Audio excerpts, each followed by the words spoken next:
वर नमो सिद्धाणं नमो आयर्याणं नमो वज्रायाणं नमो लोये संवसानम् ओंकारं बिंदु संयुक्तं नित्यं ध्यायन्ति योगिनः कामदं मोक्षदं चैव ओंकाराय नमो नमः अविरल शब्द गणौघा प्रक्षालित सकल भूतल मल कलंका मुनिभिरुपासित तीर्था सरस्वती हरतु नो दुरितान् अज्ञानतिमिरान्धानां ज्ञानाञ्जन शलाकया चक्षुरुन्मीलितं येन तस्मै श्री गुरुवे नमः। मंगलम भगवान वीरो मंगलम गौतमो गणी मंगलम कुंद कुंदार्यो जैन धर्मोस्तु मंगलम सर्वमंगल मांगल्यम सर्वकल्याणकारकम प्रधानम सर्वधर्माणां जैनम जयतु शासनम जैनम जयतु शासनम ज्ञान समान न आन जगत में सुख को कारण यह परमामृत जन्म जरा मृत्यु रोग निवारण सुर सुर इंद्र नरेंद्र वंदित कर्ममल निर्मल करण वृष तीर्थ के करतार श्री वर्धमान जिन शत शत नमन वर्धमान जिन शत शत नमन। तीन भुवन में सार वीतराग विज्ञानता शिव स्वरूप शिव का नमः त्रियोग संहारिके। तीन लोक में सारभूत वितराग विज्ञानता को नमस्कार करके प्रारंभ किया गया यह पवित्र ग्रंथ छहडाला। दूसरी ढाल का वर्णन हम कर रहे हैं। दूसरी ढाल में दौलत राम जी ने संसार परिभ्रमण के कारणों की चर्चा उन्होंने की है। कहा अनादिकाल से जिस मिथ्यात्व का हम पोषण करते हुए आ रहे हैं बिना सिखाए ही, उसका नाम अग्रहित है। और मनुष्य भाव में आकर के जो उपदेश आदि बाह्य कारणों से जिसे नया सीखते हैं उसे ग्रहित मिथ्यात्व का।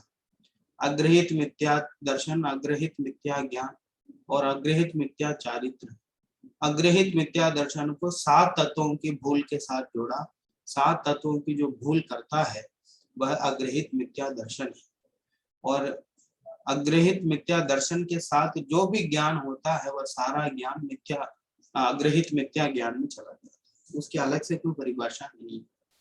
और वही अग्रहित मिथ्या चारित्र के लिए उन्होंने कहा अग्रहित मिथ्या श्रद्धान माने मिथ्या दर्शन और अग्रहित मिथ्या ज्ञान के साथ जो 5 विषयों में प्रवृत्ति होती है उसे अग्रहित मिथ्या चारित्र। ये एक दूसरे के ऊपर आश्रित है। वास्तव में तो तीनों एक ही है, जिसमें 7 तत्व संबंधी भूल ही वास्तविक भूल है। वास्तव में वही दूर करने योग्य। अगर अग्रहित मिथ्यात्व को दूर करना चाहते तो 7 तत्व संबंधी यथार्थ श्रद्धान होना चाहिए। ये तो अग्रहित की बात हुई।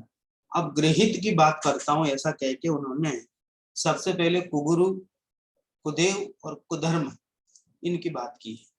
इन तीनों की बात करते हुए उन्होंने कहा इनकी जो श्रद्धा है वह गृहित मिथ्यात्व है। ठीक है, इनके सेवन करना गृहित मिथ्यात्व है, ऐसा कहा। तो सबसे पहले कुगुरु का वर्णन उन्होंने किया। कुगुरु के वर्णन में उन्होंने 3 विशेषण उनके बतलाए कि अंतर में राग आदि सहित है, मिथ्यात्व सहित है, और बाह्य में अंबर वस्त्र आदि से स्नेह है, धन आदि कमाने का लोभ है। एक घर छोड़ करके पूरे समाज को घर बनाने का विकल्प है। बात समझ में? ये घर में रहते हैं तो अपने जो बाल बच्चे होते हैं उनको पार लगाने की चिंता होती है, उनकी शादी कराने की चिंता होती है, उन्हें उनके ध्यान रखने की चिंता होती है। जब समाज में जाते तो चिंता का जो सर्कल है वो बढ़ जाता है। तो समाज में जितने भी लोग हैं उनकी क्या बोलते उनका उद्धार कैसे हो, समाज में जितने युवा युवती हैं उनकी शादी कैसे हो, वो नौकरी में कैसे लगे, इस प्रकार उनके चिंता का जो सर्कल वो बढ़ जाता है वो। पर वास्तव में देखा जाए तो ये सच्चा मार्ग नहीं। अंतरंग से राग द्वेष आदि से रहित हो, अंतरंग में मिथ्यात्वादी से रहित हो, और बहिरंग में भी किसी प्रकार की कोई इच्छा नहीं हो उन्हें, इस प्रकार वो कुगुरु होते हैं। लेकिन ये ऐसा कुलिंग जो उनको मन में आया वैसा कोई लिंग धारण कर लेते हैं। जिनागम में जिस लिंग का वर्णन किया गया, 3 लिंगों का, लिंग माने चिन्ह, ठीक है, पहचानने का चिन्ह, ठीक है, तो वो लिंग कहलाते। तो 3 लिंग ऐसे होते हैं, उसके अलावा कोई भी लिंग धारण कर लेते हैं और अपने आप को महंत मान करके स्वयं ऊंचा विराजते हैं, दूसरों को नीचे विराजने को, नीचे बैठने को कहते हैं और अपने आप को वे बहुत गुरु समझते हैं। ऐसे जो होते हैं वे उपल नाव के समान हैं, पत्थर के नाव के समान हैं, स्वयं डूबने वाले और दूसरों को भी डुबाने, ठीक। इस प्रकार कुगुरु की चर्चा हो गई। अब कुदेव कौन है? कुगुरु, कुदेव और कुधर्म 3 बताए थे ना। इन तीनों के श्रद्धान का नाम, इन तीनों को सही मान करके श्रद्धान करना ही गृहीत मिथ्यात्व है, ठीक है। तो गृहीत मिथ्यात्व को समझने के लिए इन तीनों को समझना पड़ेगा, ठीक है। अग्रहित को समझने के लिए 7 तत्वों को समझना पड़ा था, बात समझ में आई ना। अग्रहित मिथ्यात्व को समझने के लिए 7 तत्व क्या है, क्योंकि उनके विपरीत श्रद्धान का नाम अग्रहित मिथ्यात्व है, इसलिए 7 तत्वों को हमने समझा था। तो यहाँ गृहित मिथ्यात्व को समझने के लिए कुगुरु, कुदेव और कुधर्म को समझना जरूरी है। तो कल तो हम कुगुरु को समझ चुके हैं, 3 उनके विशेषण आए थे और 1 महिमा उन्होंने की है, एक विशेषण के माध्यम से, वो हम कल देख चुके हैं। अब आज कुदेव के बारे में, जो मिथ्या देव है उनके बारे में वर्णन है 10 नंबर के छंद में। देखिए, जो राग द्वेष मल करि मलीन, वनिता गदादि जुत चिन्ह चिन्ह, ते हैं कुदेव तिन की जो सेव, शठ करत न तिन भव भ्रमण चेव। ठीक है, क्या कहना चाह रहे हैं? पहली लाइन में देखो, जो राग द्वेष मल करि मलीन, जो राग द्वेष मल करि मलीन, जो राग द्वेष रूपी मैल से मलिन है। राग किसी को इष्ट मान करके उनके प्रति प्रीति भाव का होना, उसका नाम राग है। किसी को इष्ट, इष्ट माने फेवरेट, अच्छा ठीक है, तो वो किसी को इष्ट मान करके उनके प्रति प्रीति भाव का होना, वह क्या है? राग है। और किसी को अनिष्ट मान करके उनके प्रति अप्रति भाव का होना, द्वेष भाव का होना, ठीक है, तो वह द्वेष है। जो राग द्वेष रूपी मल से, मैल, मैल गंदगी है, राग द्वेष गंदगी है, ठीक है, जो राग द्वेष रूपी गंदगी से मलिन हो रहे, मलिन उसमें लीन है, राग द्वेष सहित हैं, ऐसे कि सब आपको कैसा पता चला कि वे राग द्वेष से युक्त हैं? तो उनके चिन्ह देख करके पता चलता। क्या है उनका चिन्ह? वनिता गदादि जुत चिन्ह। वनिता स्त्री के साथ रहते हैं, जो कुदेवादी हैं वे स्त्री के साथ रहते हैं।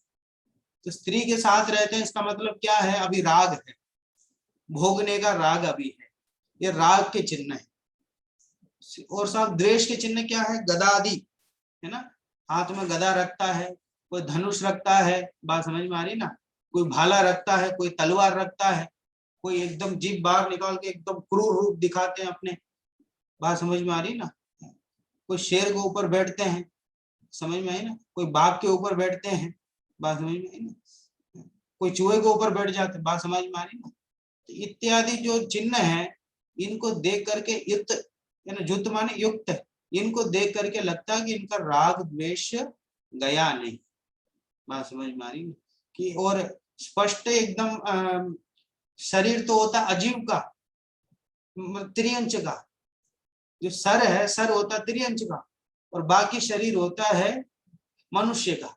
तो इस प्रकार ये प्रत्यक्ष बहुत विपरीत बातें करते हैं, तो इनको देख के ऐसा लगता नहीं है कि सच्चाई है, बात समझ में। ऐसा कैसा संभव हो सकता है? किसी का, आपने ऐसा व्यक्ति देखा मनुष्य गति में? किसी का सर तो है त्रिअंश का और बाकी जो शरीर है वो सब मनुष्य। ये सब क्या फिल्मों में जरूर होता है, लेकिन यहाँ इसमें रियल में नहीं होता, बात समझ में आ रही। कल्पनाओं में संभव है, रियलिटी में संभव नहीं है। तो क्या कह रहे हैं? जो राग द्वेष मल करि मलिन, जो राग द्वेष आदि मैल में जो मलिन है, गंदे हो रहे हैं राग द्वेष से, जो गंदे हो रहे हैं, लीन हो रहे हैं राग द्वेष में, इसलिए स्त्री का सेवन करते हैं, अपने साथ स्त्री को रखते हैं, और गदादि युक्त, हाथ में गदा रखते हैं, धनुष रखते हैं, तलवार रखते हैं। बात समझ में आ रही ना। युक्त चिन्ह चिन्ह, इन चिन्हों से चीन, चीन माने पहचाने जाते हैं, इनकी पहचान ही यही है। बात समझ में आए ना। हाथ में परशु रखते हैं, धनुष रखते हैं, तलवार रखते हैं। बात समझ में आ रही ना। जगत के देव सब देखे, कोई रागी कोई द्वेषी, किसी के हाथ आयुध है, किसी को नार भाती। किसी के हाथ में आयुध है, किसी को मारने के लिए खड़े हैं ऐसे, किसी की शास्त्री है। तो ये राग द्वेष के चिन्ह है। तो जिसके स्वयं के राग द्वेष अभी नाश नहीं हुए हों, वो कहते हैं कि भी बाद में अवतार लेते हैं, अवतार लेकर के अपनी इच्छाएं पूरी करते हैं। बात समझ में आई ना। जो स्वयं जन्म मरण से युक्त हो, बात समझ में आई ना। ब्रह्मा जी के संदर्भ में ऐसा कहा जाता है, वो मतलब बहुत वर्षों तक उन्होंने तप किया, फिर क्या बोलते उर्वशी जो क्या अप्सरा थी, उनके वो आई तो उनको देख करके वो उनका तप बिगड़ गया। तो ऐसे ऐसे ये तो सामान्य लोग भी अपने जैसे होते हैं, ये अपने जैसे होकर के देव कैसे हो सकते। बात समझ में। अपने जैसे उनको भूख लगती है, अपने जैसे उनको प्यास लगती है, उल्टा अपन से ज्यादा ही खाते हैं, उनको जितना भोग चढ़ाते कहते हैं अपन से ज्यादा ही खा लेते हैं। किसी का पेट बड़ा दिखाते हैं, किसी को पतला दिखाते हैं, किसी को मोटा दिखाते हैं, किसी को क्रोधी दिखाते हैं, किसी को बोलते हैं उन्होंने सबको जला दिया, सबको मार दिया, किसी को बोलते हैं इन्होंने इनको मार दिया, उन्होंने उनको मार दिया। ऐसे मार काट ये सब काम। कोई कहते हैं गोपियों में लीन रहता है, कोई इस प्रकार की बातें वो करते हैं। तो वो अपने जैसे ही तो दिखते हैं, अपने से भी हीन दिखाई देते हैं, राग द्वेष में हैं, तो फिर हम उनको क्यों पूजे। बात समझ में है ना। जो हमारे जैसे ही आदमी हो और हमसे कहे, अपने क्लास का विद्यार्थी आप पे कोई नेतागिरी करे, ले भाई चलो मुझे जय जिनेंद्र को। बात समझ में है ना। मेरे लिए वो कुर्सी लगाओ, बड़ी कुर्सी लगाओ और मेरा जयकारा लगाओ। तो आप क्या करोगे कि भैया छाटा मारूंगा, चुपचाप बैठ जाओ। बात समझ में आ रही ना। तो वो उसको इतनी इज्जत थोड़ी दोगे अपने क्लास वाले। अपना जो क्लासमेट होगा, अपने जो फ्रेंड होगा, वो उसको अपन इतनी इज्जत थोड़ी देते हैं। कितने बड़े पद में हम पहुंच जाएंगे तो भी क्लासमेट तो क्लासमेट होते हैं, उनके साथ तो ऐसे ही वो मस्ती रहती है। तो क्लासमेट के साथ वैसे ही मजाक मस्ती चलती है, उनके साथ तो एक अपनापन होता है। समझ में आई ना। वो वास्तव में इज्जत के लायक हो जाएंगे तो भी हम इज्जत नहीं देंगे उनको। बात समझ में आ रही ना। तो यही रीति तो यही है। बात समझ में आ रही। तो ऐसे राग द्वेष से वो लोग सब मलिन हो रहे हैं, उनको उनको कैसे हम मान लें, उनकी पहचान ही यही है। बात समझ में आ रही ना। तो कह रहे हैं कि ऐसे राग द्वेष से जो मलिन हो रहे हैं, वनिता और गदादि को धारण करते हैं, यही उनका चिन्ह है, उन चिन्हों से पहचाने जाते हैं। ते हैं कुदेव, क्या कह रहा है अगली लाइन में, ते हैं कुदेव, वे ही कुदेव हैं। तिनकी जो सेव, तिनकी उनकी जो सेव करत, उनकी जो सेवा करता है, शठ, वह शठ है। शठ माने मूर्ख है। शठ माने क्या, मूर्ख है। और तीन भव भ्रमण छेव, उसका भव भ्रमण जो है, संसार में जो परिभ्रमण है, छेव न माने नहीं मिटता है, उसका भव भ्रमण नहीं मिटता है, वो संसार में ही परिभ्रमण करता रहता है। ठीक है। इन्होंने तो यहाँ कुदेव का एक ही विशेषण दिया कि भैया जो राग और द्वेष में, राग द्वेष आदि में मलिन हो रहे हैं, क्षुधा त्रशादि से मलिन हो रहे हैं, हमारे जैसे ही जिनमें दो शादी हैं, हमारे जैसे ही हैं, और लेकिन उनको लोग देव मानते हैं, भगवान मानते हैं, तो समझ लो वो कुदेव हैं। क्योंकि राग द्वेष वीतरागता ही सब देव पने का, सच्चे देव का लक्षण बताया समंत भद्र स्वामी ने। आप ते नो छिन्न दोषेन सर्वज्ञ नागमेशिना भवितव्यम नियोगेन नान्यता हाप्यता भवेत। क्या कहा, सच्चे आप्त को क्या कैसा होना चाहिए, आपते नो छिन्न दोषेन, वीतरागी होना चाहिए, सर्वज्ञ सर्वज्ञ होना चाहिए, आगमेशिना हितोपदेशी होना चाहिए। बात समझ। सच्चे आप्त को वीतरागी, सर्वज्ञ और हितोपदेशी होना चाहिए। जो स्वयं रागी द्वेषी होगा, तो वो तो हम जैसे ही होगा, फिर वो कैसे पूज्य होगा। और जो अल्पज्ञानी होगा, जो कम जानता होगा, वो फिर उसमें और हम में अंतर क्या है। इसलिए वीतरागी और सर्वज्ञ हो, और केवल वीतरागी सर्वज्ञ होगा तो उसको फायदा होगा, और हितोपदेशी भी हो, सच्चाई का उपदेश करने वाले हो, तो हमारा फायदा होगा। बात समझ में आ रही ना। जो आदमी खुद ही मिश्री खा रहा है, रसगुल्ला खा रहा है, उसको आनंद आएगा। और जब अगर वो रसगुल्ले बनाने की विधि हमें बताएगा तो फिर हमारा उपकार होवे। बात समझ में आ रही ना। वो अकेले ही खाएगा तो उसको क्या मतलब। बात समझ में आ रही ना। तो वो ऐसे ही अरहंत वीतरागी और सर्वज्ञ हैं, तो उसका आनंद तो उन्हें मिल रहा है, वीतरागी का आनंद उन्हें मिल रहा है, सर्वज्ञ का आनंद मिल रहा है। जब तक हितोपदेशी नहीं है, मतलब वो समोसरण के माध्यम से जब तक उनके उपदेश से वस्तु स्वरूप का विवेचन नहीं होता, तब तक फिर हमें क्या लेना देना। बात समझ में आ रही ना। तो इसलिए अरहंत परमेष्टि को ही सच्चा आप्त माना गया है। अरहंत परमेष्टि में भी जो तीर्थंकर परमात्मा है उनको ही सच्चा आप्त माना गया है, सिद्ध परमेष्टि को भी नहीं माना गया। सिद्ध परमेष्टि को क्यों नहीं माना गया। वो वीतरागी तो है, सर्वज्ञ तो है, लेकिन उनमें उपदेश का अभाव है। उनमें उपदेश का अभाव है, वो उपदेश नहीं देते। उपदेश के अभाव के कारण ही हमने नमो अरिहंतानम कहा सबसे पहले। बात समझ में आ रही ना, कि उनके उपदेश से ही। तो इसलिए अगर आदमी बहुत अच्छा, अपने लिए बहुत अच्छा होगा, पर सच्चा कब कहलाएगा, जब अपने आप को सिद्ध करेगा कि मैं अच्छा हूं। बात समझ में आ रही ना। ये न्याय भाषा है कि आदमी अपने लिए तो बहुत अच्छा होगा, पर दुनिया के लिए तभी अच्छा होगा जब उसके वचनों से सिद्ध होगा कि वो सच्चा है, उसके क्रियाओं से सिद्ध होगा, उसके वचनों से सिद्ध होगा कि ये सच्चा है। ठीक है। इसलिए आप तो को वीतरागी सर्व के हितोपदेशी होना चाहिए। लेकिन यहाँ जो राग द्वेष से मलिन हो रहे हैं वे, और अपने साथ स्त्री को रखते हैं, आयुध को रखते हैं, गदादि को रखते हैं, वे कुदेव हैं, उनकी जो सेवा करता है उनका भव भ्रमण मिटता नहीं है। ठीक है, उल्टा बढ़ता ही जाता है। और ऐसा जो उनकी सेवा करते हैं वो लोग कैसे हैं, शठ हैं, माने मूर्ख है, अज्ञानी है। ठीक है, चलो बोलो, श्लोक का वाचन करो।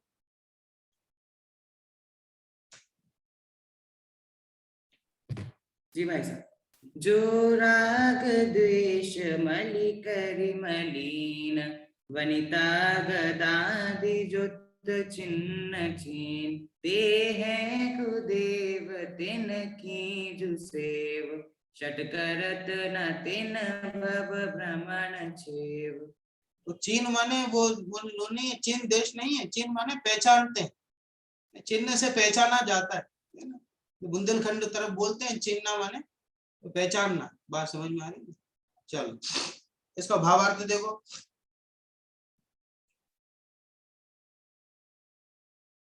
हाँ, जो राग और द्वेष रूपी मैल से, मैल माने गंदगी, जो राग द्वेष रूप, राग द्वेष को मैल कहा, तो आत्मा को गंदे करते हैं। ठीक है, कपड़े को गंदे नहीं करते हैं कि सब कपड़े मैले हो जाते हैं ऐसे ही, नहीं, वो मैले अलग है। बात वो गंदे के अलग है, ये आत्मा को गंदे करते हैं राग द्वेष, है ना। तो जो राग द्वेष रूपी मैल से मलिन राग द्वेषी हैं, और स्त्री, गदा, आभूषण आदि चिन्हों से जिनको पहचाना जा सकता है, वे कुदेव कहे जाते हैं। जो अज्ञानी ऐसे कुदेवों की सेवा, पूजा, भक्ति और विनय करते हैं, वे इस संसार का अंत नहीं कर सकते, अर्थात अनंत काल तक उनका भवभ्रमण नहीं मिटता। ठीक है, सरल अर्थ है। ठीक है, इसमें कुदेव की परिभाषा आ गई। ठीक है, देखे देव जगत के सारे, बात समझ में, सारे जगत के देव देखे, कोई न मन भावे। बात में कोई भी मुझे नहीं भाता। क्यों कि सब राग की बात करते हैं, सब देश की बात करते हैं, सब लड़ाई की बात करते हैं। वो क्यों, उन्होंने उसको मारा, ये क्या इन्होंने इसको मारा, कि इन्होंने भी इनको छीन लिया, इन्होंने उनको छीन लिया, इन्होंने इनको बचा लिया, इन्होंने इनको बचा लिया, ये इनके प्रेमी है, वो उनके प्रेमी है, हो गया काम खत्म। वैसे ही तो राग द्वेष से सब परेशान है, ऊपर से राग द्वेष के कारण जो देव बने हैं वे कदापि सच्चे देव नहीं हो सकते। करुणानिधि तुमको समझ नाथ भगवान भरोसे पड़ा रहा, भरपूर सुखी तुम कर दोगे तुम, यह सोचे सन्मुख पड़ा। बस वीतरागी वो लीन स्वयं में, कभी न मैंने यह जाना। बोलो, बात समझ में आ रही ना? तुम हो जग से कृतकृत्य, अब जगत में कुछ करने योग्य कार्य नहीं रह गया है। अब एक बार सच्चे दिल से आप सोचना कि आपने सुबह, मतलब ये समझो रोज बच्चे जो होते हैं इनको जल्दी उठने की आदत नहीं होती है, मैं इस बात को अच्छी तरह से जानता हूँ। अब मेरा तो इनसे ही पाला बनना है, बात समझ में आ रही है? तो रोजाना यही काम है, तो इनको जगाना, यही काम करना है। तो जितने भी अच्छे बच्चे भी होते हैं, इनको इतनी जल्दी आदत ज्यादा होती नहीं है, पर धीरे धीरे सुधार आता है, फिर उठ जाते हैं। तो मान लो 5 बजे आप उठते हो, 5 बजे उठ करके नहा धो के मंदिर में गए और पूजा आपने किया, विधान किया, दिन भर लगे रहे, शाम को 4-5 बजे तक आपने किया, एकदम भूख लग गई। अब जो घर पे कुछ क्या खाना बनाने की व्यवस्था नहीं, सब लोगों ने यहाँ विधान किए। अब इतना सारा काम आपने भगवान के लिए किया 8 बजे 4 बजे तक, अब आपको भूख लग रही है। अब ये भगवान की ड्यूटी तो ये बनती ना आपको भोजन की व्यवस्था कराए। आप सच्चे दिल से उनसे प्रार्थना करो कि भगवान मैंने देखो 8-9-10 घंटे तक हृदय से आपकी पूजा, हृदय से विधान की है, आपकी महिमा की, आपको अर्घ्य चढ़ाया, बस आप में ही लीन हो गया। मैं तो भगवान के नाम के अलावा कोई नाम नहीं सूझा मुझे 8-10 घंटे तक, कि बस इतना है कि थोड़ा मेरी भोजन की व्यवस्था कर दो ताकि मैं थोड़ा आराम कर सकूं, उसके बाद फिर भक्ति के लिए दोबारा आ सकूं। बोलो, ऐसी आप प्रार्थना करोगे तो वे कर देंगे क्या, ये बताओ? कि आपने तो किया है ना, आपने तो 8-10 घंटा आपने दिया है ना, फिर बदले में कुछ नहीं मिल सकता है, फिर क्यों करना भगवान को? बात में भगवान की पूजा क्यों करनी? फिर बदले में कुछ नहीं मिलेगा कि वीतरागी है, सर्वज्ञ है, तो उपदेशी। बात समझ में आ रही ना? कि वे तो वापस आने से रहे संसार में, वे तो कभी आएंगे नहीं, वे तो कुछ करेंगे नहीं, वो ना तो किसी को कहेंगे कि तुम जाके करो। बात समझ में आ रही ना? मन वचन काय का ही अभाव हो चुका है, केवल जाने, हाँ जाने। अगर हम यहाँ पे तड़प के अगर मर रहे हैं, इसको जानेंगे भी। देखो बहुत खतरनाक बात है, पूजा विधान करते करते अगर हम इस जिद पर बैठे हैं कि भगवान आकर के जब तक हमें नहीं खिलाएंगे तब तक हम नहीं खाएंगे, ऐसे सच्चे दिल से भी आप करते रहोगे, तो जब तक हम तड़प के नहीं मर जाते तब उसको जानते तो है और अनंत काल पहले से जान लेंगे, ये और है। बात समझ में आ रही ना? तो भी उनकी कोई प्रतिक्रिया नहीं हो। इस कीमत पे सच्चे देव को अगर तुम स्वीकृत कर सकते हो, इस कीमत पे सच्चे देव की श्रद्धा कर सकते हो, तो जैन धर्म में तुम्हारा प्रवेश संभव है। कण मात्र नहीं मिलेगा, ये कण मात्र, बूंद मात्र नहीं मिलेगा बदले में भगवान को मानने से। ठीक है, तो फिर साहब करना ही क्यों है? बात समझ में आई ना? हम तो बनिए लोग हैं, हम तो बदले में कुछ मिले बिना, कुछ लाभ मिले बिना हम तो कोई काम करते ही नहीं है। बात समझ में आ रही ना? तो आप कहते हो भगवान से कुछ मिलेगा ही नहीं है, तो फिर करना ही क्यों है? फिर लोग उसमें क्या बोलते, कुछ पंडित लोग उसमें से निकालते, देखो भगवान तो नहीं करते हैं, अपना भाव शुभ हो जाता है, अपना भाव शुभ हो जाता है, फिर शुभ बंद होता है, फिर शुभ बंद के माध्यम से फिर अच्छी अच्छी हमें गति मिलती है, बहुत बढ़िया बढ़िया सामग्री मिलती है। तो कहीं ना कहीं जो इसका दिमाग है वो शुभ सामग्री में ही लगा रहता है, भले भगवान को अकर्ता कह देता है, लेकिन इसकी जो दृष्टि है वो कहां पर है? सामग्री के ऊपर है। तो सामग्री के ऊपर से इसकी दृष्टि हटती नहीं है, लेकिन भले भगवान को करता नहीं कहे, कह रहे नहीं अपने शुभ भाव हो जाता है, अपने तो पुण्य बंद हो जाता है, पुण्य बंद से अपना काम हो जाता है, सहज हो जाता है, अपने आप हो जाता है, ऐसा कह देता। तो लेकिन अभिप्राय में तो अभी भी यही है कि इसको भोग सामग्री चाहिए, तो भैया कभी ऐसा पार होने वाला काम नहीं। निस्वार्थ भाव से जो अरहंत भगवान को नमस्कार करें, जो जानते अरहंत को द्रव्य गुण पर्याय से, वह जानते निज आत्म को। बात समझ में आई ना? दृढ़ मोह उनका क्षय हो। बात समझ में आ रही है? क्योंकि अरहंत भगवान को द्रव्य गुण पर्याय से जो जानता है, यथार्थ रूप से जानता है, वह अपने आप को भी जानता है। बात समझ में आ रही ना। ऐसे जो यथार्थ वितरागी सर्वज्ञ हितोपदेशी, ऐसा उनको गुण को जान करके उनकी वंदना आदि करता है, उसके उत्कृष्ट शुभ भाव आदि तो होते ही होते हैं। ऐसा होने पर भी उसके मन में उसकी अपेक्षा नहीं रहती है, उसके माध्यम से मुझे कुछ मिल जाए, ना सही भगवान कोई और ही दे दें, ऐसी उसके मन में बिल्कुल भी इच्छा नहीं होती है। वह सम्यक दृष्टि होता है यथार्थ रूप से निस्वार्थ भाव से। अब देखो, हम अपने माता पिता की सेवा करते हैं, हम क्या चाहते हैं बदले में? वैसे चाहते तो बहुत लोग कि बदले में देखो संपत्ति मेरे नाम पे थोड़ा ज्यादा कर दे, मेरे भाई को कम कर दे। बात समझ में आ रही ना? तो कुछ ना कुछ होता ही, लेकिन निस्वार्थ भाव से कुछ नहीं चाहिए। वे वे मेरे माता पिता हैं, बस इतना ही काफी है उनकी सेवा करने के लिए, इतनी बात काफी है, बहुत है। बात समझ में आ रही ना? ऐसे निस्वार्थ भाव से जो सेवा करता है, बिना कोई अपेक्षा के उनसे, बिना कोई उसके बदले के परिणाम से जो करता है, बात समझ में आए ना, वही वास्तविक है। वैसे ही यहाँ भी यही बात कही गई है कि निस्वार्थ भाव से जो जिनेंद्र भाई को नमस्कार करता है, उनसे कोई मांग नहीं करता है, ना तो अपने शुभ भाव से मांग करता कि अपने परिणाम उसे मिल जाएगा। मांग करने का नाम धर्म है ही नहीं, मांगने का नाम धर्म है ही नहीं, वो चाहे भगवान के सामने ही क्यों। अरे जैन धर्म तो वो है। बात समझ में आ रही ना? क्या कहा? जांचे सुरतर देय सुख, चिंतत चिंता रैन, बिन मांगे बिन चिंतये, धर्म सकल सुख दे। यहाँ ना तो याचना करना है, ना तो मांगना है। धर्म के क्षेत्र में हो तो अपने आप सिद्ध गति की प्राप्ति हो जाएगी, कुछ नहीं करना है इसमें।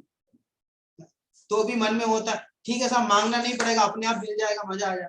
अरे भैया, उसकी तरफ से दृष्टि हटाना है, रखना ही नहीं है, कुछ सामग्री की तरफ से अपनी दृष्टि रखना ही नहीं है। संयोग वियोग से कोई सुखी दुखी होता ही नहीं है, तो संयोग वियोग की तरफ हमारी दृष्टि होनी क्यों? ठीक है, ये देव के प्रति यथार्थ श्रद्धा हमारा होना चाहिए। जिसका नहीं होता है वह कुदेव है, किसी को भी देव मान लेता है। गुरुदेव कहा करते थे, ये जो तुम्हारा माता है, ये कोई सड़ा नारियल नहीं है कि जहां देखो वहां फोड़ दो। बात समझ में आ रही ना? तो सड़ा नारियल नहीं है जहां देखो वहां फोड़ दो। कि भैया समंत भद्रा आचार्य ने तो भगवान की भी परीक्षा की। देवागमन भूयान चामरादि विभूत माया विश्वपि दृश्यन्ते। बात समझ में आ रही ना? कि भैया ये आकाश में गमन करना, ओमकार ध्वनि से 800 लैंग्वेज में लोग समझ जाना, और 20,000 सीढ़ियां होना, समोसा, ये सब काम सबके हो जाते हैं। ये जो मायावी देव भी ये सब कर लेते हैं, इसलिए आप पूज्य नहीं हो। इस भूल में मत रहना कि मैं आपको इसलिए पूछता हूँ। आपको तो इसलिए पूछता हूँ कि आप वितरागी हो, सर्वज्ञ हो, हितोपदेशी हो। बात समझ में आ रही ना? तो इस तरह दृष्टांत होना चाहिए। एक स्लाइड में आपको दिखा देता हूँ जिसमें देव के संदर्भ में थोड़ी चर्चा है। देखो, ये थोड़ा आप इसको समझो, स्क्रीन पे दिखाई दे रहा है आपको? चलो देखो, देवों के प्रकार। एक तो देव होते हैं, ठीक है। देखो, पहले नंबर पे देव भवनवासी, व्यंतर और ज्योतिषी, ये निचले क्रम के देव होते हैं, सबसे छोटे देव होते हैं। बात समझ में आई ना? तो कर्मचारी वर्ग के जैसे देव होते हैं, ठीक है। और इनका निवास ऐसा नहीं है कि इनका निवास तीनों लोगों में है, ये कि ऐसा नहीं है कि वहां देवगति में ऊपर ही ऊपर रहते, ये कहीं भी रहते हैं। व्यंतर आदि तो यहाँ भी रह सकते हैं, कमरे में, इधर पेड़ के आसपास कहीं भी उनका निवास रहता है, उसमें कोई बड़ी बात नहीं है। ये छोटे मोटे देव होते हैं, ठीक है। तो ये, और एक वैमानिक देव होते हैं, इनकी संरचना होती है देवगति में, ये मुख्य रूप से वहां रहते हैं। इनके विमान होते हैं 16 प्रकार के, जो नाम बोलते हैं हम, ऐसा वो सब इनमें रहते हैं, ठीक है। आर्यन अच्युत वगैरह जो भी, ठीक है। तो उसके बाद नवे ग्रह को होता है, फिर सर्वसिद्धि, ये सब है, ये सब देव है। जो देव गति के जो जीव है उन्हें भी देव कहा जाता है, ठीक है, इसलिए वे देव में आएंगे। फिर एक अदेव, अदेव आएंगे, ये पीपल का वृक्ष है, तुलसी का पौधा है, लकड़ बाबा, मील का पत्थर। दक्षिण भारत में जो मील का पत्थर होता है ना, जिसमें होता है चेन्नई 101 किलोमीटर ऐसा करके लिखा होगा इसी गांव की तरफ, तो लोग उसके ऊपर कोई लाल कपड़ा बांध देंगे फिर उसके ऊपर चंदन वंदन लगा देंगे, कहेंगे ये हमारी देवता है। बात समझ में आई ना। और सरकार ने जो मील का पत्थर लगाया वो किलोमीटर बताने के लिए कि भैया इस गांव से चलने की दूरी क्या है, ये बताने के लिए जो उन्होंने पत्थर लगाया, उस पत्थर पे लोगों में इतना अज्ञान व्यक्त है, लोगों के पास भगवान की इतनी कमी है कि जिसको देखो उसी को भगवान बना देते है ना। तुम जाकर के अगर अपने आप को कहने लग जाओ कि मैं भगवान हूं, तो कल के दिन तुम्हें भी मान लेंगे भगवान। बात समझ में है ना। लोगों में इतना अज्ञान है। और धर्म का क्षेत्र देखो, वो कमाई के लिए बहुत लोग ऐसा ऐसा कहते हैं कि साहब मैं क्या करूं, बीएड कर लूं, बीकॉम कर लूं कि क्या करूं, इसके बाद एमबीए कर सकता हूं क्या, इंजीनियरिंग कर सकता हूं क्या, कि साहब अच्छी कमाई के लिए मैं क्या कर सकता हूं, ऐसा बहुत सारे पूछते। मैं तो कहता हूं कि देखो धर्म से बड़ा क्षेत्र को है ही नहीं कमाने का आज के क्षेत्र में। देखो सबसे बड़े जो साधु संत बैठे हुए हैं दूसरे मत के, सबसे बड़े करोड़पति तो वही है। बात समझ में आ रही है ना। तो वो उनके हिसाब से सरकारें चलती हैं, उनके पास बहुत सारा पैसा है। बात समझ में आ रही ना। तो सच में अगर वास्तव में किसी को केवल पैसा कमाना ही उद्देश्य है, तो समझो कि धर्म के अलावा कोई दूसरा सेक्टर ही नहीं है उसको जिसमें बहुत सारा पैसा कमाए साथ। बात समझ में बस ईमानदारी से कमाई करेगा। देखो आत्मानुशासन में लिखी है एक बात, ईमानदारी से जीवन भर अगर कमाई करोगे तो कभी भी अरबपति नहीं हो पाओगे। ये लिखा उन्होंने, भाई जितना तुम्हारा परिवार चल जाए उतना ही कमा पाओगे। ठीक है। उसका उदाहरण उन्होंने दिया कि भैया साफ पानी जिसमें वो शुद्ध पानी से सहित वो उसमें नदी में बाढ़ नहीं आती कभी। आप देखो नदी में जब बाढ़ आती ना, एकदम पानी बहुत ज्यादा आने लगता ना, क्या बोलते पुल के ऊपर से बहने लगता है, तब वो पानी पीने लायक नहीं होता, तब वो पानी साफ नहीं होता। और जब उसमें साफ पानी गुजरता है तो पानी कम होता है। जब गंदा पानी होता है, जब उसमें उफन आता है तो बहुत गंदा पानी होता है। जब उसमें साफ पानी होता है तो कम निकलता है। बात समझ में आ रही ना। वैसे ही कि अगर साफ आजीविका से ईमानदारी से आजीविका करोगे तो इतना ही होगा कि जिससे तुम्हारा परिवार चल जाए। बात समझ में आई ना। अगर बहुत सारा आ रहा है तो पानी गंदा है, समझ लेना, ये सीधे रास्ते से नहीं है। ठीक है। चलो दूसरा क्या, अदेव, पीपल वृक्ष को पूजने लगता है कोई, वृक्ष आदि जो एकेंद्रीय जीव है उनको पूजने लगते हैं, पत्थर को पूजने लगते हैं। ये सब क्या है, ये देव तो है नहीं, अदेव है। ठीक है। अब एक होते हैं कुदेव, हरिहर ब्रह्मा, शीतला माता आदि अलग अलग जो होते हैं। बात समझ में, ये कुदेव है। बात समझ में आ रही ना, क्यों मतलब रागी द्वेषी है। बात समझ में आ रही ना।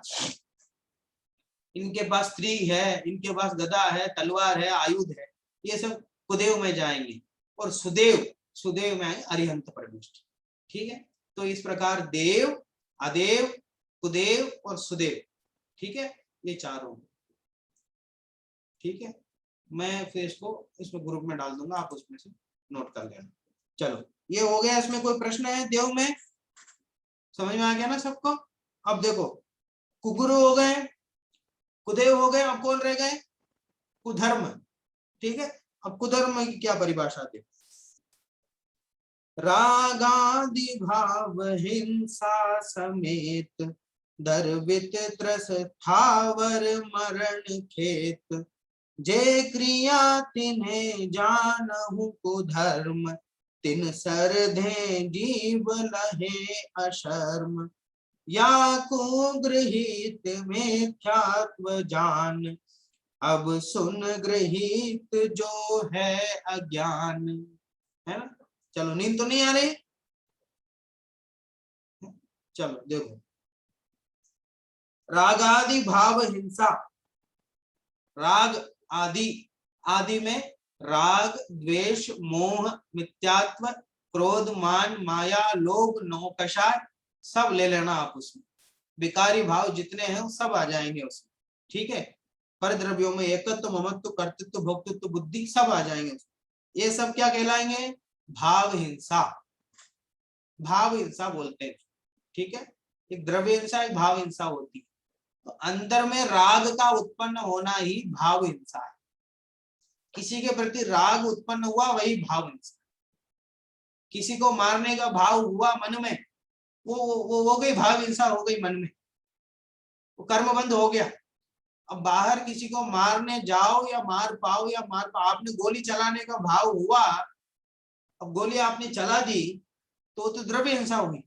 अब गोली उसको लगी कि ना लगी उससे कोई फर्क नहीं पड़ता, वो हट गया, उसको गोली नहीं लगी, तो भाव हिंसा तो हो ही गई, मारने का भाव, तीव्र भाव तो आ ही गया, तो बंद उसका हो गया। बात समझ में आई ना?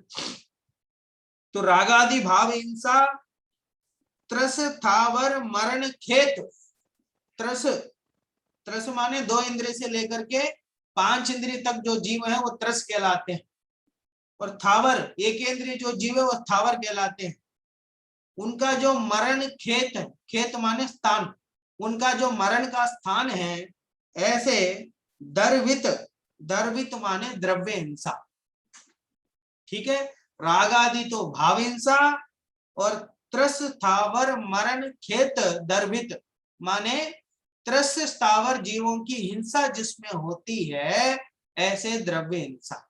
ठीक है, एक इंद्रिय जीवों की हिंसा जिसमें होती है, और 2 इंद्रिय से लेकर के 5 इंद्रियों तक की जीवों की हिंसा जिसमें होती है, मतलब जिसमें किसी जीव की हिंसा हो गए उसको तो बोलते हैं द्रव्य हिंसा। ठीक है, और जिसमें मन में रागादि भाव हो गए उसको बोलते हैं भाव हिंसा। ठीक है, ये दोनों ही हिंसा है। समेत, समेत माने सहित। ठीक है, माने भाव हिंसा और द्रव्य हिंसा सहित जे क्रिया, जो भी क्रिया हो, तिने जानहु कुधर्म, उन्हें कुधर्म जानना। तो जिस धर्म में द्रव्य हिंसा एवं भाव हिंसा रूपी क्रियाएं की जाती हैं और उन्हें धर्म माना जाता है, उसे कुधर्म जानना। बकरे की बलि चढ़ाते हैं तो उसमें कौन सी हिंसा हुई, कौन बताएगा? देखो, बकरे की बलि चढ़ाई उन्होंने, उसमें कौन सी हिंसा हुई? हम बोलो, सेजल जैन। संकल्पी हिंसा।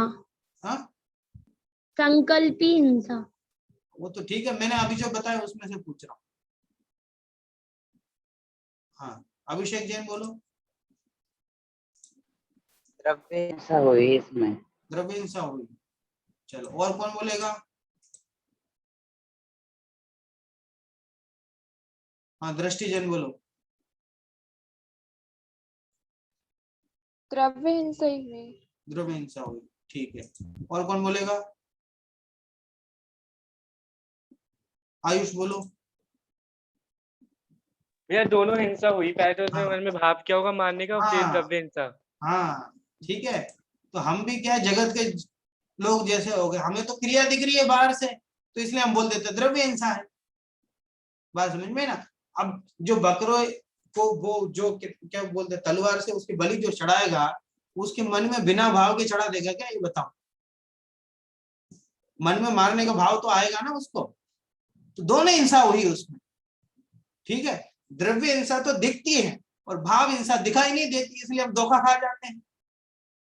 ठीक है, इसलिए हम समझते हैं कि केवल द्रव्य हिंसा हो रही है, तो ऐसा नहीं है। और ऐसा तो बहुत, ऐसा तो होता ही नहीं है कि बिना भाव हिंसा के द्रव्य हिंसा हो जाए, कि बिना मन में आए कोई किसी जीव को मार सकता है क्या?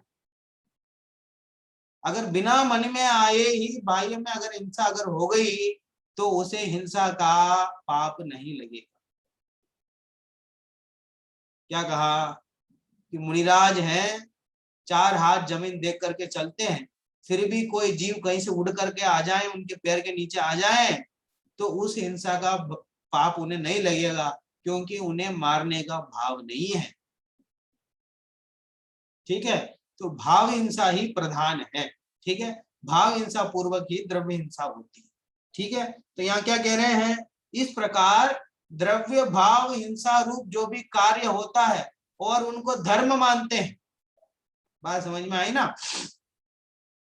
इस प्रकार के काम करते हैं, हिंसात्मक कार्य करते हुए जिसमें धर्म माना जाता है, उस धर्म को कुधर्म कहना। ठीक है, बात समझ में आई ना? कि साहब हिंसा तो आप जो काम करते हो उसमें भी है, आप शिविर लगाते हो, खाना बनाते हो, उसमें हिंसा नहीं होती क्या? आप गैस जलाते हो, उसमें हिंसा नहीं होती? अग्निकाई जीवों की हिंसा नहीं होती क्या? अब पानी बहा तो उसमें हिंसा नहीं होती क्या? बात समझ में आ रही ना? तो शिविर पंचकल्याण आदि काम करते हो, सामग्री धोते हो, सब काम करते हो, हॉल की सफाई करते हो, बहुत बड़ा पंडाल बांधते हो, जमीन को खोदते हो, पृथ्वी गाय की जीव की हिंसा नहीं हुई क्या? बात समझ में आ रही ना? आप झाड़ू लगाते हो, सब करते हो, वहां पे तो उनकी हिंसा नहीं होती क्या? लाइट जलाते हो, बिजली कैसी बनती है, बिजली वहां पे आती है, बात समझ में, उसमें जीवों की हिंसा नहीं होती क्या? लाइट के बाद बहुत सारे जीव जाते हैं, वहां मर जाते हैं, उसमें हिंसा नहीं होती क्या? तो हिंसा तो होती है। तो हमारा धर्म कुधर्म है कि सच्चा धर्म है? बोलो। तो इस हिसाब से तो हमारा धर्म भी कुधर्म ही होना चाहिए, जैन धर्म भी, क्योंकि इसमें भी तो हिंसा होती है। हम तो फंस गए। बोलो अनिका जन, क्या बोल रहे हो? कि भैया हिंसा होती है पर हम उस हिंसा में धर्म नहीं मानते, पर अन्य हाँ धर्म उस हिंसा को ही धर्म मानते हैं। हाँ, तो हम उस हिंसा में धर्म नहीं मानते हैं, उसके वहां जो प्रवचन हो रहा है उसमें धर्म मानते हैं। उस पंचकल्याणक में जो क्रिया हो रही है, उस पंचकल्याणक में राग को छोड़ करके जो वीतरागी रूप हुए भगवान, उस क्रिया को धर्म मानते हैं, ना कि पंडाल बांधने को धर्म मानते हैं, ना कि झाड़ू लगाने को धर्म मानते हैं, ना कि गैस जलाने को धर्म मानते हैं, ना कि रोटी बनाने को धर्म मानते हैं। ये सब तो होगा, संसार में हो, इसके बिना तो काम नहीं चलेगा, जब तक हो तब तो करना पड़ेगा, लेकिन इनमें धर्म नहीं मानते हैं। और बाह्य लोग हैं, बकरे को बलि देते हैं और उसी को धर्म मानते हैं, उसी से देवता का खुश होना भी मानते हैं, और बहुत उल्लास के साथ आनंद के साथ करते हैं। अरे सामने देखते देखते एक जीव की हिंसा हो जाती है, एक जीव तड़पता है आपके सामने, उसमें धर्म कैसा हो सकता है, उसमें आनंद कैसा आ सकता है? ये तो आर्त ध्यान है, रौद्र ध्यान है, ठीक है, ये तो रौद्र ध्यान है, ठीक है। इस प्रकार द्रव्य भाव रूप हिंसा से जिसे धर्म माना जाए, जिससे जो धर्म चले, वो धर्म क्या है? जे क्रिया तिने जानहु कुधर्म, उसे जानहु, जानना चाहिए। क्या जानना चाहिए? कुधर्म जानना चाहिए। और तिन सरधे जीव, जो जीव ऐसे धर्म की श्रद्धा करता है, अब तीन सरदे में सबको लेना है। जो जीव ऐसे कुगुरु की श्रद्धा करता है, जो जीव ऐसे कुदेव की श्रद्धा करता है, जो जीव ऐसे कुधर्म की श्रद्धा करता है, तीन सरदे जीव अशर्म लहे, अशर्म लहे, वो उसको क्या प्राप्ति होती है? अशर्म की प्राप्ति होती है। लहे माने प्राप्ति होती है, अशर्म माने क्या? बेशर्म।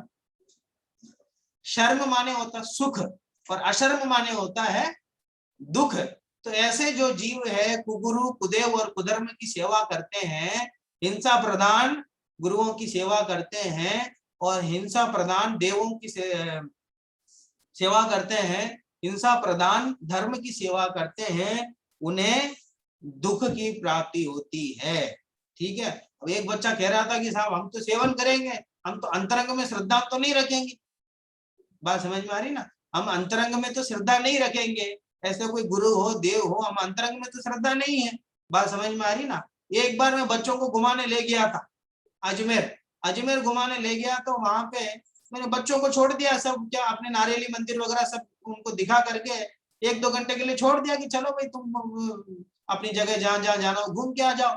तो बच्चे बोले साहब यहाँ मस्जिद है, बहुत बड़ा मस्जिद है ना, तो वहां चलो, बहुत लोग वहां मुसलमान लोग का ये क्या पवित्र स्थान है, वहां ले चले आपको। मैंने कहा चलो ठीक है। उस समय बच्चों का 5-6 साल पहले की बात है, तो ठीक है मैं बच्चों के साथ चला गया। तो उन्होंने कहा आपको रूमाल लगाना पड़ेगा। बोले ठीक है लगा लेंगे। हमें तो देखना, अंदर जाके देख के उनकी समाधि जहाँ है वो बहुत एकदम इत्र उनके ऊपर डालते हैं, बहुत बड़े बड़े चादर डालते हैं, फूल उनके ऊपर डालते हैं। तो मैं बाहर आया तो कुछ बच्चे बाहर ही रह गए थे। मैंने बोला भाई क्यों, क्या हुआ, तुम अंदर नहीं आए? बोले साहब नहीं जाना चाहिए ऐसी जगह। बात समझ में है ना?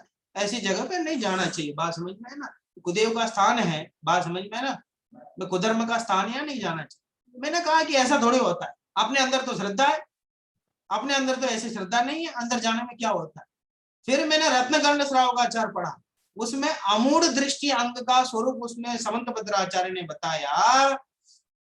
कापते पति दुखानाम कापतस्तेप्य सम्मति असंपृक्ति अनुकीर्ति रमूढ़ा दृष्टि रुच्यते।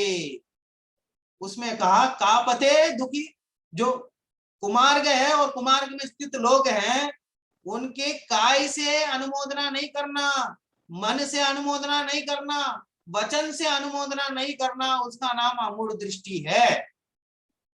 ठीक है, बात समझ में आई ना। कोई ऐसा बोले कि साहब मैं जहर तो पी रहा हूं, लेकिन मैं नहीं मानता हूं, मेरी श्रद्धा में तो है कि जहर पीने से नहीं मरूंगा, मेरी श्रद्धा में पक्की है, बिल्कुल 100% मैं मानता हूं साहब ये जहर पीने से मैं तो नहीं मरूंगा। बात समझ में आई ना। ऐसा सोच करके कोई जहर पिए तो उसके साथ क्या परिणाम होगा, बात समझ में आ रही ना। ऐसे ही कि अगर अंतरंग में श्रद्धा कुछ हो, बहिरंग में कोई अलग प्रवर्तन हो, ऐसा संभव नहीं है। थोड़े समय के लिए अगर जब तक पता चल जाए, जब तक निकलने में देर हो जाए, थोड़े समय के लिए ऐसा हो जाए तो बात अलग है, पर अंतरंग में श्रद्धा कुछ हो, बहिरंग में भेष कुछ अलग हो, ऐसा कदापि नहीं हो सकता। ठीक है, तो इस प्रकार उन्होंने कुगुरु, कुदेव और कुधर्म का स्वरूप उन्होंने बताया, और इनके सेवन करने से, इनकी श्रद्धा करने से, सेवन नहीं कहा, श्रद्धा करने मात्र से ही दुख की प्राप्ति होती है।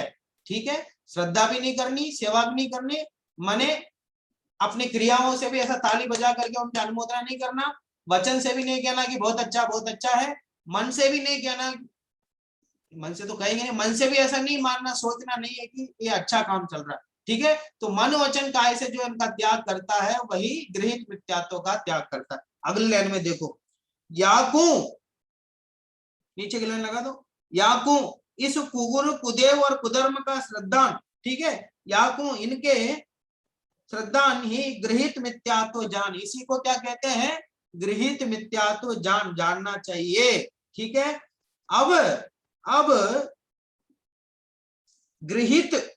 गृहीत अज्ञान, जो गृहीत अज्ञान है माने गृहीत मिथ्या ज्ञान है, जो है किस प्रकार है, उसका क्या स्वरूप है, सुन, उसको सुनो, तुम उसके बताता हूं अगले छंद में। ये तो गृहीत मिथ्या दर्शन की बात हो गई। इनकी जो श्रद्धा करे, कुगुरु, कुदेव और कुधर्म की जो श्रद्धा करें वो तो गृहीत मिथ्या दर्शन हो गया। अब गृहीत मिथ्या ज्ञान क्या है वो मैं अगले श्लोक में कहूंगा। ठीक है, ऐसा उन्होंने कहा। अब इनका स्वरूप तो समझ में आ गया ना आपको कुधर्म का। ठीक है, एक मिनट इसका भावार्थ पढ़ लेते हैं, फिर आपके प्रश्न। आ जाओ भैया, भावार्थ दिखा दो।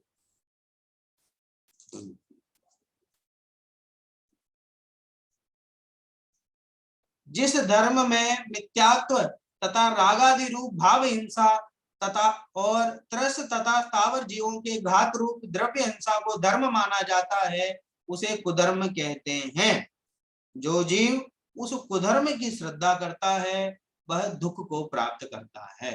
ऐसे मिथ्या गुरु, देव और धर्म, मिथ्या तीनों में लगेगा, मिथ्या गुरु, मिथ्या देव और मिथ्या धर्म की श्रद्धा करना, उसे गृहीत मिथ्या दर्शन कहते हैं। गृहीत क्यों कहते हैं, वह परोपदेश आदि बाह्य कारण के आश्रय से ग्रहण किया जाता है। किसी के कहने से, किसी के सुनने से, किसी के देखा देखी से ग्रहण किया जाता है, इसलिए इसे गृहीत कहा जाता है। स्वाभाविक नहीं होता। ठीक है, स्वभाव से कोई आदमी जाकर के क्या बोलते हैं वहां उनकी सेवन नहीं करने लग जाता। मनुष्य भाव में पैदा होने के बाद पुस्तकें पढ़ता है या किसी का उपदेश सुनता है तो फिर उनके अनुसार प्रवर्तन करने लगता है। मम्मी पापा की बात सुनता है कि ये हमारा धर्म है, ऐसा करना चाहिए, ऐसा सुनता है, फिर अपना विवेक लगा करके उनका सेवन करने लगता है। ये मनुष्य गति में होता है, इसलिए इसको गृहीत कहते हैं। गृहीत माने इसकी कमाई, ठीक है, और अगृहीत माने इसकी सेविंग्स।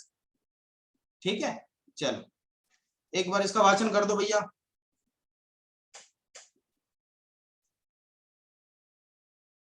रागादि, हाँ,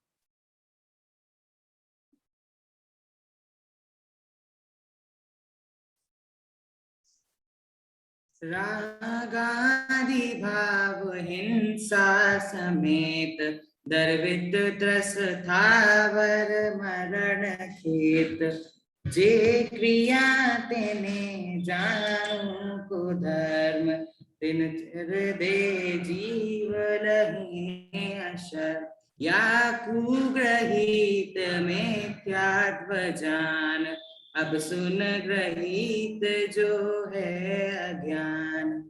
ठीक है, चलो हाँ बोलो आशिका जी, क्या बात। वह अभी आप ये द्रव्य हिंसा के बारे में बता रहे थे। हाँ, आवाज कट रही है आपकी। अभी आप द्रव्य हिंसा और भाव हिंसा के बारे में बता रहे थे, हाँ, तो उसमें ये वाला जो महाभारत का युद्ध हुआ था वो क्या है? क्या नहीं है आवाज, एक इसको हटा दो, एयरफोन को हटा के बोलो एक बार। महाभारत युद्ध हुआ था। बोलो अब बोलो, आई? हाँ बोलो, हाँ। तो जो महाभारत का युद्ध हुआ तो वो क्या है, उसमें हिंसा का पाप लगा था या नहीं, किसको? और कौन सी हिंसा में आएगा? हिंसा तो है ना, द्रव्य हिंसा है तो उसमें भाव हिंसा भी है। मतलब बिना मन में भाव आए तो किसी को मतलब कोई कैसा तलवार चला सकता है? बात समझ में आई ना? जैसे वो लक्ष्मण जी जो हैं, उनको एक तलवार दिखी जंगल में, तो वो क्या, वो चंद्रहास सूर्यहास क्या नाम था उसका, तो उसको लेकर के उसका परीक्षण करने के लिए ऐसा घुमा रहे थे। तो अचानक जो बगल में झाड़ियों में एक आदमी बैठा हुआ था, शंभ कुमार का लड़का, नाम बोल रहा हूँ उसका, तो वो अंदर बैठा हुआ था, उसका सर अंदर से कट गया। तो यहाँ तो इनको भाव नहीं था उसको मारना है, ये तो तलवार के परीक्षण कर रहे थे और गलती से लग गया, मर गया। तो इसको ना तो द्रव्य हिंसा कहेंगे, ना तो भाव हिंसा कहेंगे, ना तो इनको मारने का भाव था, लेकिन क्रिया देखेंगे तो ऐसा लगेगा उन्होंने मार दिया। तो इसको तो क्या कोर्ट में भी केस लेके जाएंगे तो उनको निरपराधी उसको घोषित करेंगे लक्ष्मण को, क्योंकि इसको द्रव्य हिंसा हम कैसे कहेंगे, क्योंकि उनको तो मारने का भाव ही नहीं था ना उसमें। तो बात समझ में आई ना? हम तो चल रहे हैं भाई, आपने मतलब उसमें ध्यान नहीं था, हम तो अपने काम में लग रहे थे। कोई आकर के अचानक में बिना देखे आके कोई मतलब गिर गया हमारे ऊपर और मर गया, तो ये थोड़ी कहला है कि द्रव्य हिंसा हुई है। बात समझ में आ रही है ना? हाँ बोलो बोलो, हाँ। तो भैया फिर 3 पांडव को मोक्ष क्यों हुआ? मोक्ष क्यों हुआ?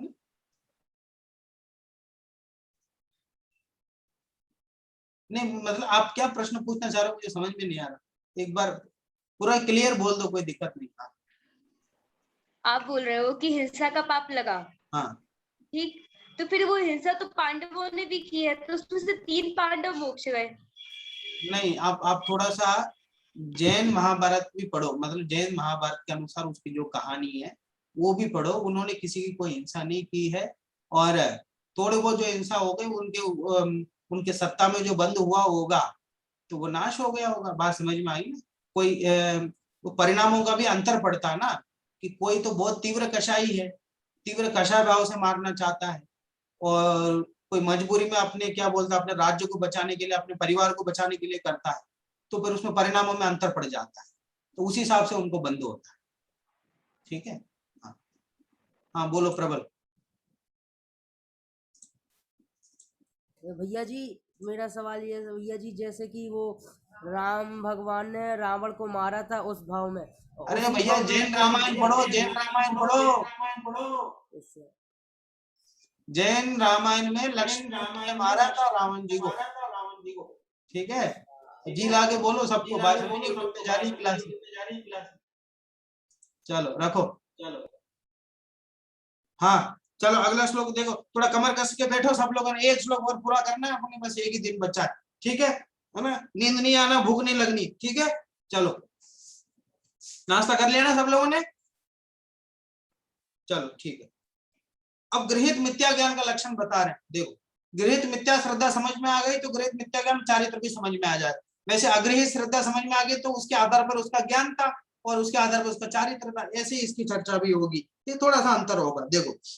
एकांतवाद दूषित समस्त विषयादिक पोषक अप्रशस्त रागी कुमति निकृत श्रुताभ्यास सो है कुबोध बहुदेन त्रास। ठीक है, रागी कुमत निकृत श्रुताभ्यास सो है सुबोध बहुदेन त्रास। लगाओ पीडीएफ लगा लो, देख लो। एकांतवाद, वाद माने होता है कथन करना, ठीक है?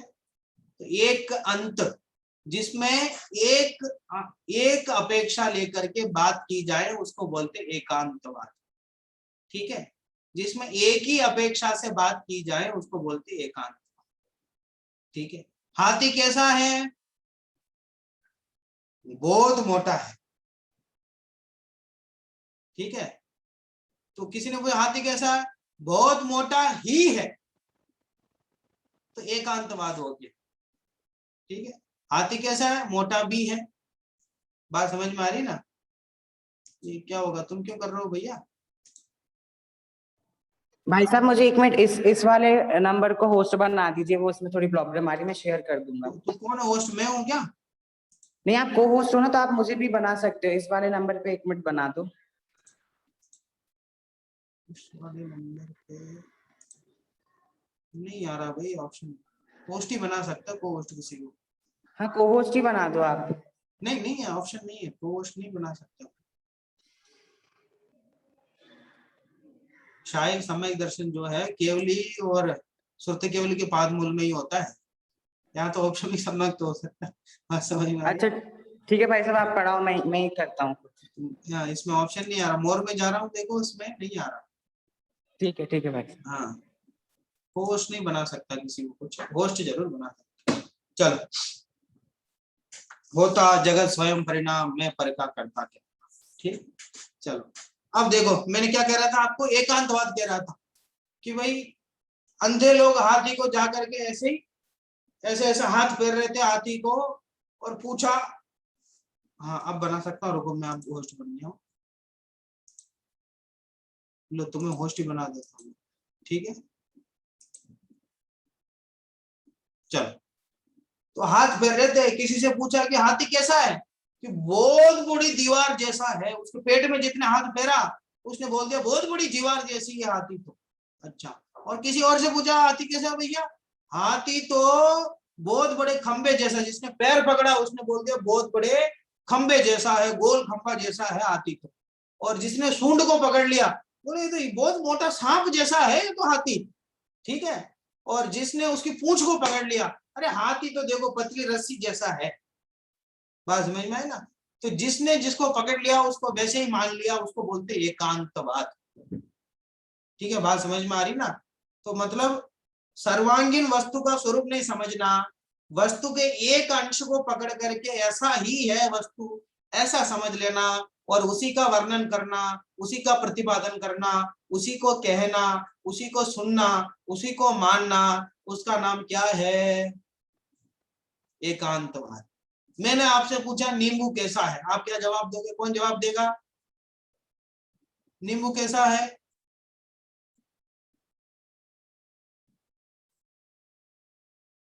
हाँ बोलो आयुष।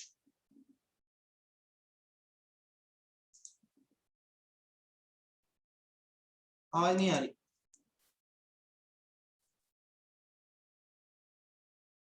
हाँ, प्रेरक बोलो।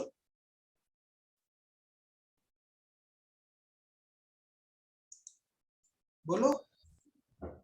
वह नींबू पीला है, हरा है, खट्टा है, गोल है। ठीक है, बात समझ में आ रही ना? तो ये सब बातें एक साथ नहीं कही जा सकती। जिस समय उसने कहा कि गोल है, तो उसी समय दूसरी बात नहीं कही जा सकती कि वो पीला है, उसी समय ये तीसरी बात नहीं कही जा सकती वो खट्टा है। बात समझ में आ रही ना? जिस समय गोल कह रहा है उस समय उसका खट्टापन और पीलापन गौण है, निषेध नहीं है उसका। ठीक है, बात समझ में आ रही ना? तो ऐसे ही ये तो हमारी कमजोरी है कि हम एक समय में सारी बातें नहीं कह सकते, एक समय में एक ही धर्म का वर्णन हो सकता है। ठीक है, एक समय में या तो आप चढ़ाला की क्लास में बैठ सकते हो या समय सार की क्लास में बैठ सकते हो, कि साहब हम तो दोनों सुन लेंगे, ना तो उधर के रहोगे ना इधर के रहोगे।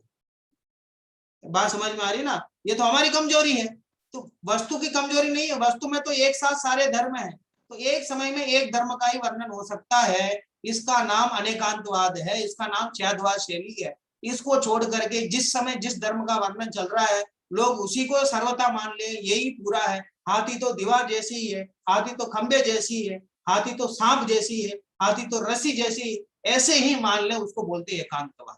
ऐसे वस्तु नित्य भी है अनित्य भी है। बात समझ में आ रही ना? ऐसी वस्तु जो आत्मा है वो नित्य भी है अनित्य भी है। कोई आत्मा को नित्य ही मान ले, कोई आत्मा को अनित्य ही मान ले, उसको बोलते हैं एकांतवाद। ठीक है, चलो, एकांतवाद दूषित, एकांतवाद से दूषित है, दूषित माने दोष युक्त है, एकांतवाद के दोष से युक्त है, ठीक है, माने कलंकित है, दूषित माने कलंकित है, दोष युक्त है। और दूसरा विशेषण क्या बताया, विषयादिक पोषक, जिसमें विषयों का पोषण किया गया है। बात समझ में आ रही, विषयों का पोषण, 5 इंद्रियों के विषयों का पोषण किया गया है, उसी के और सेवन करने का उपदेश दिया गया हो, 5 इंद्रियों के विषयों में लगने का जिसमें उपदेश दिया गया हो, काम भोग आदि को बढ़ाने का उपदेश जिसमें दिया गया हो, जिसको पढ़ करके राग बढ़ जाए, काम भाव बढ़ जाए, भोग आदि भोगने के भाव बढ़ जाए, ऐसा उपदेश जिसमें दिया गया उसको बोलते हैं विषयादिक पोषण। और अप्रशस्त, अप्रशस्त माने अशुभ, जो अशुभ हो, ठीक है, जिसको पढ़ने से अशुभ का बंद होता हो, पाप का बंद होता हो, उसको बोलते हैं अशुभ, ठीक है। और क्या है, रागी कुमतनी कृत, रागी के द्वारा, और कुमतिनी माने अज्ञानियों के द्वारा, बात समझ में है ना, रागी और अज्ञानी, कुमति माने अज्ञानियों के द्वारा रचे हुए श्रुत, श्रुत माने शास्त्रों का, पुस्तकों का अभ्यास, जो अभ्यास करता है सो है कुबोध, उसको मिथ्या ज्ञान कहते हैं, गृहित मिथ्या ज्ञान कहते हैं, ठीक है। वहां अगृहित में तो ये कहा कि भैया गृहित मिथ्या दर्शन के साथ कचूक ज्ञान, जो भी ज्ञान है वो सब क्या कहलाएगा, अगृहित मिथ्या ज्ञान है। यहाँ क्या कह रहे हैं, 4 विशेषण दिया है गृहित मिथ्या ज्ञान के, एकांतवाद से दूषित, और विषयादिक पोषक, और अप्रशस्त, और रागी और अज्ञानियों द्वारा रचित, ठीक है। समस्त श्रुत, ऐसे जो समस्त पुस्तक है, समस्त श्रुत है, उनके शास्त्र कहलाते हैं, उनका अभ्यास करना, उनको पढ़ना, सुनना, समझने की कोशिश करना, ठीक है, ये सब किसमें जाएगा, गृहित मिथ्या ज्ञान में। सो है कुबोध, वह गृहित मिथ्या ज्ञान है। ये क्या है, बहुत त्रास देने वाला है, बहुत दुख देने वाला है, ठीक है। ऐसे शास्त्रों को पढ़ने से जिससे राग उत्पन्न हो जाए, ऐसे लोगों के लिखे हुए शास्त्र जो रागी हैं, द्वेषी हैं और अज्ञानी हैं, ठीक है। अस्य मूल ग्रंथ करता रहा श्री सर्वज्ञ देवा, हमारे जितने भी ग्रंथ है उनकी रचना किसने की, अस्य मूल ग्रंथ करता रहा श्री सर्वज्ञ देवा। जैन धर्म के जितने ग्रंथ हैं उसके मूल ग्रंथकर्ता कौन है, सर्वज्ञ देव। तदुत्तर ग्रंथ करता रहा श्री गणधर देवा, प्रति गणधर देवा, तेषाम वचोनुसारम आसाद्य श्रीमद भगवत कलिकाल सर्वज्ञ समंत भद्र स्वामी विरचितम श्रोता रह सावधानतया श्रवन्तु, ठीक है, बात समझ में आ रही ना। तो सब ग्रंथों का मूल कर्ता तो सर्वज्ञ परमात्मा है, और सर्वज्ञ परमात्मा के अनुसार गणधर ने उसको तीर्थंकर की धुनी गणधर ने सुनी, अंग रचे चुनी ज्ञानमयी, सो जिनवरवाणी शिव सुखदानी त्रिभुवन मानी पूज्य वही।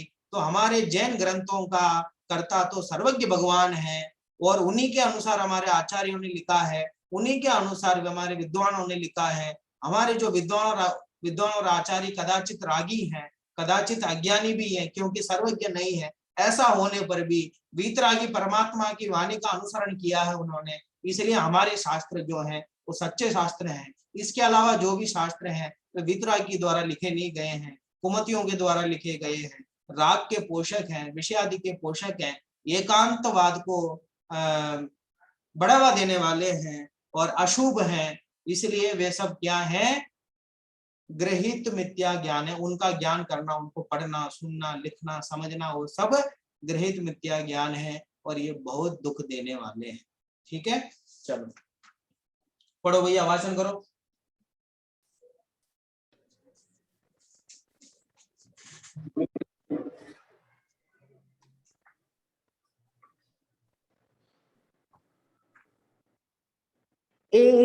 एकांतवाद दूषित समस्त विषयादिक पोषक अप्रशस्त रागी कुमत निकृत श्रुताभ्यास सो है कुबोध बहुदेन त्रास। मैं समझ न पाया था अब तक जिनवानी किसको कहते हैं, प्रभु वीतराग की वाणी में कैसे क्या तत्व निकलते हैं।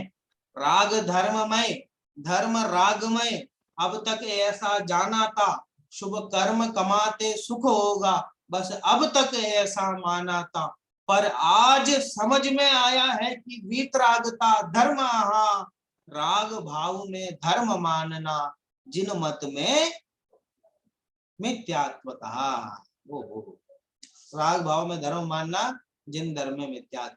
ठीक है, देखो भगवान तुम्हारी वाणी में जैसा जो तत्व दिखाया है, शाद वाद ने अनेकांत में समय सार समझाया है, उस पर तो ध्यान दिया न प्रभु, विकथा में समय गवाया है। शुद्धात्म रुचि न हुई मन में, न मन को उदर लगाए। अरे अपने इतने शास्त्र हैं, जिनागम इतना विशाल है, इतने शास्त्र हैं, प्रथमान योग, करणान योग, चरणान योग, द्रव्यान योग के शास्त्र हैं, उनको पढ़ो, उनको समझो, वितरागता के पोषक है। उनको पढ़ने से शुभ भाव का बंध होता है ना, पुण्य का बंध होता है। उसको छोड़ करके अन्य मत आदि के जो शास्त्रों को पढ़ना, लिखना, सुनना, समझना जो है, वो सब विकथा में आते हैं और मिथ्या ज्ञान, गृहित मिथ्या ज्ञान में आते हैं।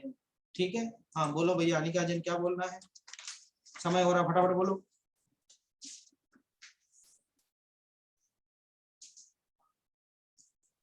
हाँ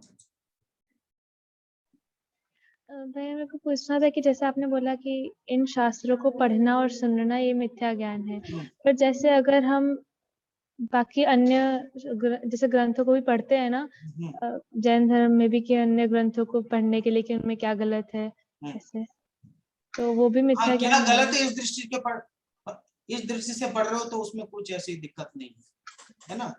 क्या गलत है ऐसा तो हमारे आचार्यों ने भी न्याय ग्रंथों में उनके ग्रंथों का उन्होंने निषेध किया है, उनके तर्कों का निषेध किया है। तो उनके तर्क के निषेध करने के लिए उन्हें पढ़ेंगे जब भी तो समझ में आएगा। ठीक है, श्वेतांबर मत का खंडन किया है, जब तक उनका अध्ययन नहीं होगा, उनके बारे में सुना नहीं होगा, तो कैसे खंडन करेंगे, तो ये एक अलग बात। ठीक है, उसको डिस्टर्ब नहीं। हाँ आयुष,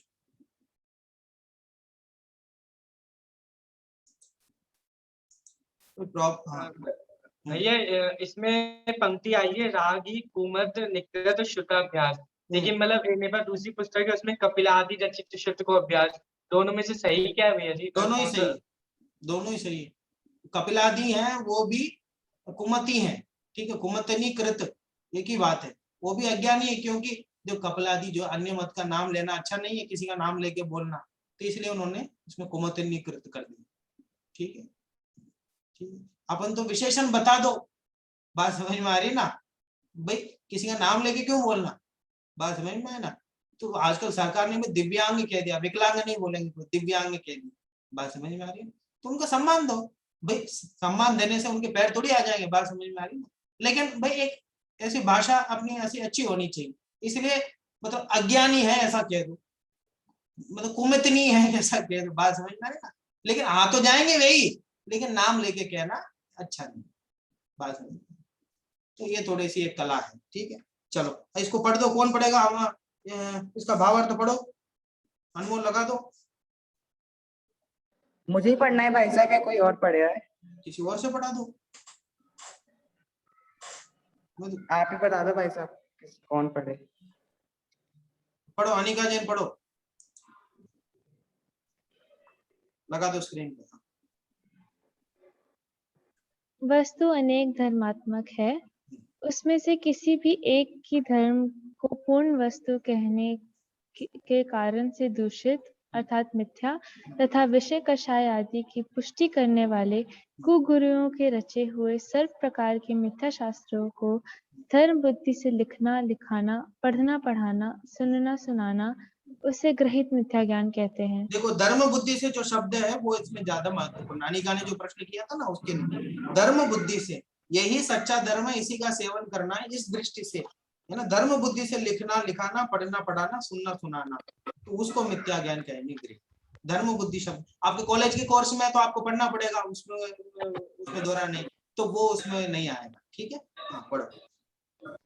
जो शास्त्र जगत में सर्वथा नित्य, एक, अद्वैत और सर्वव्यापक ब्रह्म मात्र वस्तु है, अन्य कोई पदार्थ नहीं है, ऐसा वर्णन करता है, वह शास्त्र एकांतवाद से दूषित होने के कारण कुशास्त्र है।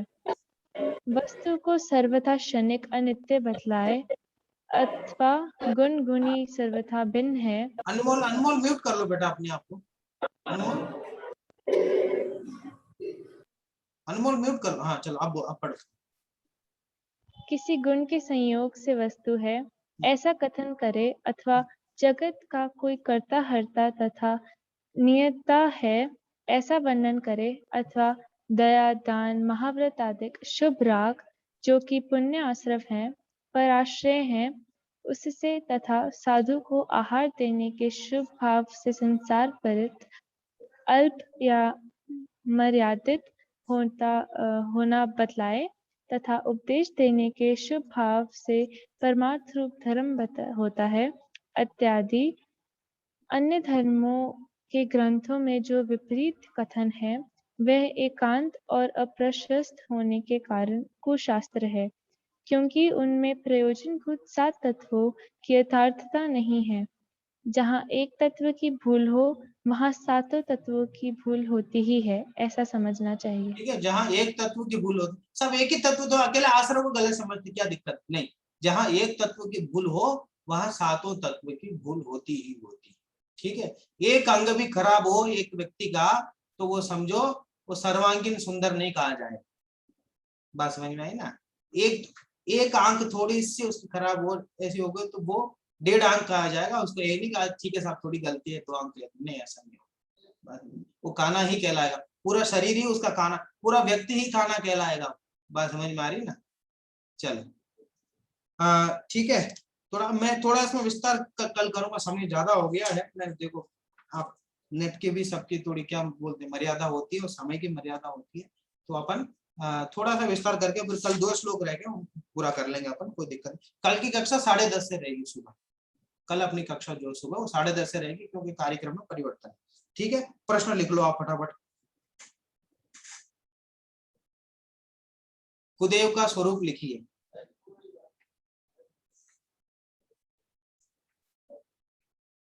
कुदेव का स्वरूप लिखिए। 4 प्रकार के देव कौन होते हैं स्पष्ट कीजिए। मैंने जो 4 प्रकार बताए थे ना चार्ट में, वो बताना। ऐसा नहीं कि आप उसमें क्या वो 4 प्रकार के देव मोह लिख दो, क्या भवनवासी, व्यंतरवासी, ज्योतिषवासी, वैमानिक, ये 4 प्रकार नहीं, ये तो उसमें देवगति के देव में आ जाए। ठीक है, चलो अगला कुधर्म का स्वरूप लिखिए।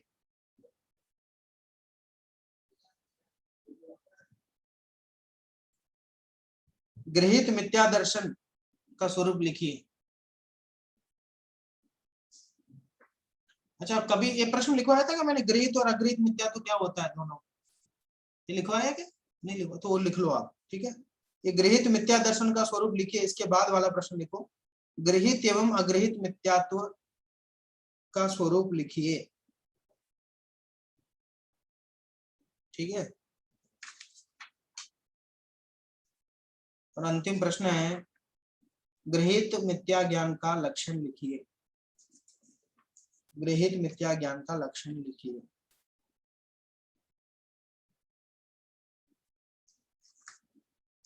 ठीक है, हाँ जी, कोई प्रश्न है बोलिए साक्षी जी।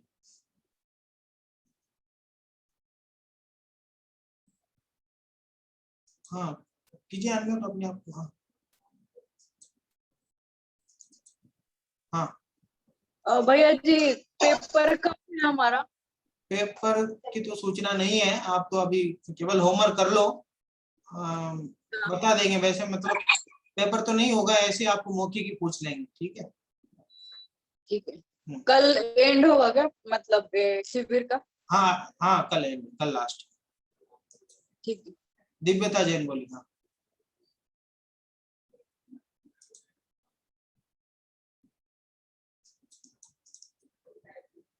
हाँ दिव्यता जैन बोली। में टाइम क्यों ले रहे हैं भैया? ये जो क्लास की रिकॉर्डिंग्स होती हैं ये कहाँ पे अवेलेबल हो पाएंगी? ये तो YouTube में भी डल रही है क्लासेस, उसमें PTST में आप जाओगे ना, PTST जयपुर आप उसमें सर्च करना, तो उसमें आपको वीडियोस में मिल जाएंगे, सारी क्लास ऐसे डल रही है। ठीक है, एक दिन बाद आज की क्लास कल मिलेगी आपको, कल वाली क्लास आज मिल जाएगी, जैसे थोड़ा समय लग रहा है लेकिन मिल जाए। ठीक है, चलिए बहुत बहुत धन्यवाद आप सबको, बहुत अच्छे से आप जुड़े रहे, थोड़ा समय ज्यादा हो गया लेकिन कुगुरु कुदेव और कुधर्म पूरा हो गया है और गृहित मिथ्या दर्शन पूरा हो गया है और गृहित मिथ्या ज्ञान भी लगभग हो गया। थोड़े बहुत कल कहना होगा तो कह दूंगा, फिर गृहित मिथ्या चारित्र, फिर उसके बाद अंतिम श्लोक को पूरा करके अपन कल की चर्चा पूरी कर लेंगे। चलिए, हे जिनवाणी भारती तो ही जपो दिन रे, जो तेरे शरणागहे सो पावे सुख चैन, जवानी के ज्ञान ते सूझे लो कालो, सोवानी मस्तक नमो सदा दे तुम। बोले जिनवानी माता की जय।